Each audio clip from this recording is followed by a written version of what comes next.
Chers amis, bonjour. Nous sommes le dimanche 28 juillet 2024. Il est 8h30. Quelques news de l'Arménie, de l'Artsakh et de la diaspora arménienne.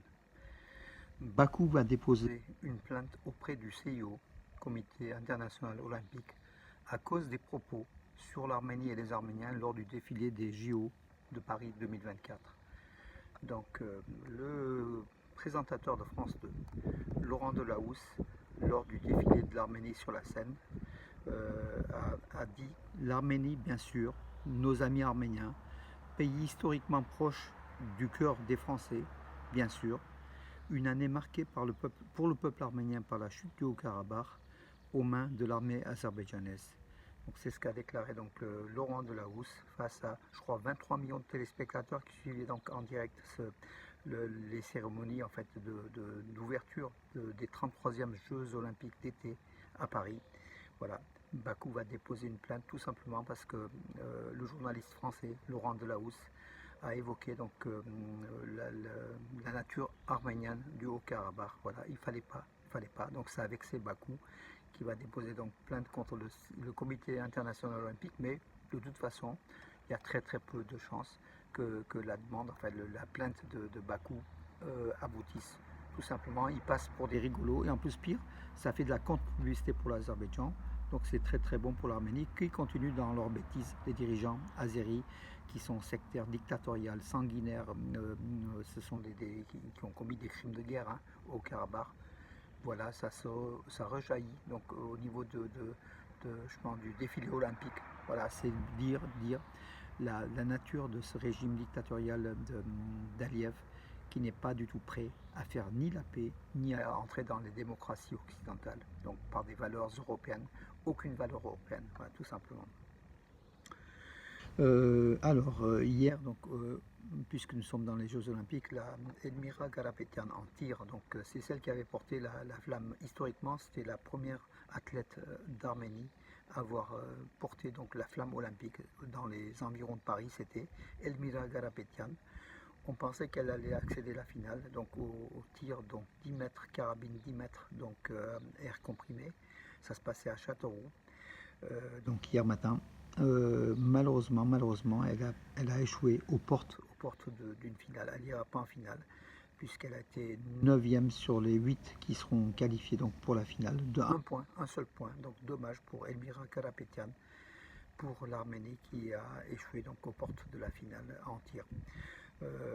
Mais il est vrai que c'est quand même une discipline un peu compliquée, le tir, où on peut faire du 0 comme du 100, c'est très aléatoire. Voilà. Également la nageuse, mais on n'attendait pas beaucoup en fait. La nageuse arménienne donc qui disputait donc qui était dans le bassin donc à Paris, donc là celle qui était porte-drapeau aussi de l'Arménie.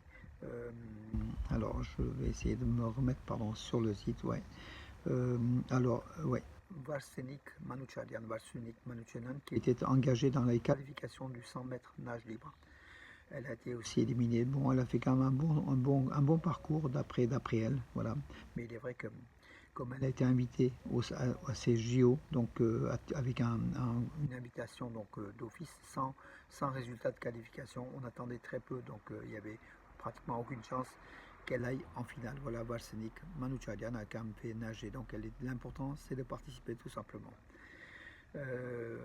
Voilà donc nos deux sportifs, donc des 15 déjà, on en a 2 qui sont éliminés, mais il reste encore 13. Et bien justement, parmi les 13, la très bonne nouvelle. Donc deux, donc hier en gymnastique, il y avait deux autres Arméniens qui participaient au concours des qualifications. Arthur Davetian au cheval d'arçon et Vaken Davetian aux anneaux. Tous les deux sont qualifiés. Ils ont pris la 7e place dans leur tableau respectif. Les 8 premiers étant qualifiés en finale. Voilà, ils sont qualifiés. On attend beaucoup d'Arthur Davetian en cheval d'arçon. Donc ça sera le 4 août. Et Arthur Davetian, quand il est en finale, il va se libérer.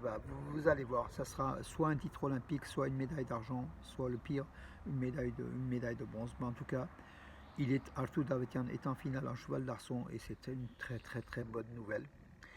Il y a de très grandes chances qu'il soit champion olympique, tout simplement parce qu'il excelle dans les finales. La surprise, en fait, effectivement, Vagan Davtian Ozano qui s'est aussi qualifié en file pour la finale. Voilà, bravo à lui. C'est le gymnaste le plus âgé, hein, il a 37 ans. Voilà, donc, bravo à lui en tout cas.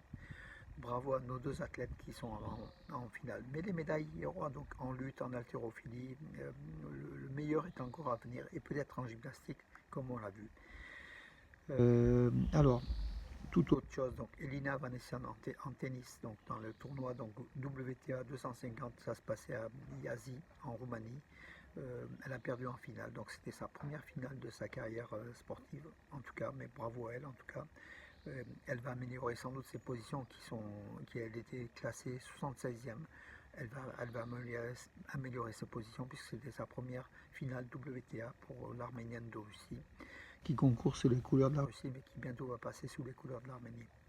Le président de la République d'Arménie, Vakhtang Ratchaburian, était présent à la cérémonie d'ouverture des 33e Jeux Olympiques d'été, donc sur les bords de la Seine, dans la tribune officielle. Il a rencontré aussi au passage Emmanuel Macron, son homologue français.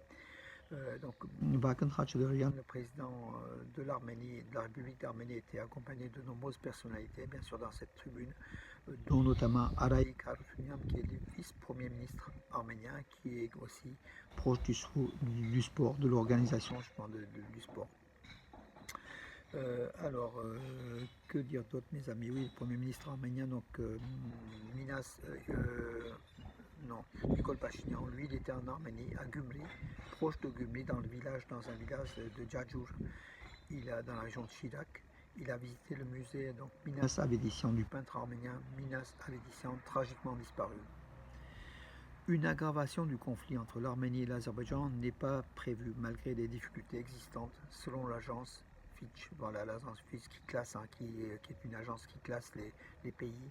Donc la note de l'Arménie est pondérée par le fait que, selon cette agence, sans doute il n'y aura pas de guerre entre l'Arménie et l'Azerbaïdjan, et avec un risque par contre de tension avec la Russie, l'Arménie et la Russie aussi. Hein, les risques de tension sont là, mais a priori pas de guerre d'après cette agence, c'est ce qu'elle table, hein, cette agence, pour sa notation. Après la guerre du Haut-Karabakh, la situation des Talish en Azerbaïdjan s'est aggravée. Ce sont les opposants, hein, Talish. Talish, c'est une minorité d'origine indo-européenne en fait. Hein. Ils sont de souche plutôt iranienne qui habitent sur la côte de la Caspienne, au sud de l'Azerbaïdjan. Ils seraient au nombre d'à peu près 1 million en Azerbaïdjan, donc c'est une minorité nationale importante en Azerbaïdjan. Ils sont aussi au nombre de pratiquement 800 000 à 1 million en Iran, un peu plus au sud. Et puis ils veulent, comment dirais-je, une sorte de l'identité de leur culture, une sorte d'autonomie.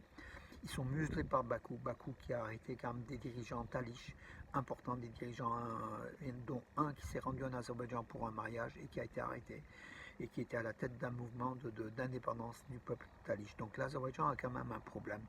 Elle a des minorités nationales, comme on voit, les Talish, qui sont pratiquement au nombre d'1 million. Ils ont des lesguiens, ils ont d'autres peuples minoritaires, mais qui au total représentent 3 à 4 millions de personnes sur la population de 9 millions à peu près d'Azéris, même si leurs chiffres sont gonflés en fait. Hein. Eux, ils tapent 10-11 millions d'habitants, mais il n'y a pas 9 millions d'habitants, dont 4 millions de minorités. Donc l'Azerbaïdjan est un pays de mosaïque où Bakou essaye de museler les minorités nationales pour asseoir sa politique pantouranienne. Justement, le responsable Talish affirmait que justement, depuis la guerre de 44 jours en Artsakh, l'Azerbaïdjan a augmenté sa turquification de son idéologie pan-turque, voilà, et c'est au détriment des minorités nationales, en flagrant en fait, donc en violation flagrante du droit des peuples, du droit des minorités. Et les minorités en Azerbaïdjan, quand on sait comment se comporte le dictateur Aliyev, en tout cas ces minorités-là sont muselées, étaient déjà muselées, donc à l'époque déjà même l'époque soviétique, en fait, à l'époque du père d'Aliyev, hein, donc Ilham Aliyev, Haïdar Aliyev, aujourd'hui ils le sont encore davantage, voilà. Ce qu'il faut s'attendre, c'est un jour ou l'autre, de toute façon, une révolte de ces peuples minoritaires qui représentent plusieurs millions de personnes en Azerbaïdjan. Voilà, je pense que ça mûrit. Plus l'Azerbaïdjan va se rapprocher de la Turquie, plus ils vont essayer de faire dominer le côté pan-turc de l'État azéri, qui n'est pas vraiment une république. Plus les minorités qui vont être muselées vont se rebeller, on verra. Donc là, il y a les Talish, il y a des Lesguiens, il y a bien d'autres peuples qui vont se mettre debout contre le régime dictatorial de Bakou. Voilà mes amis, écoutez, j'en ai terminé pour aujourd'hui. Je vous souhaite en tout cas un bon dimanche et puis à demain.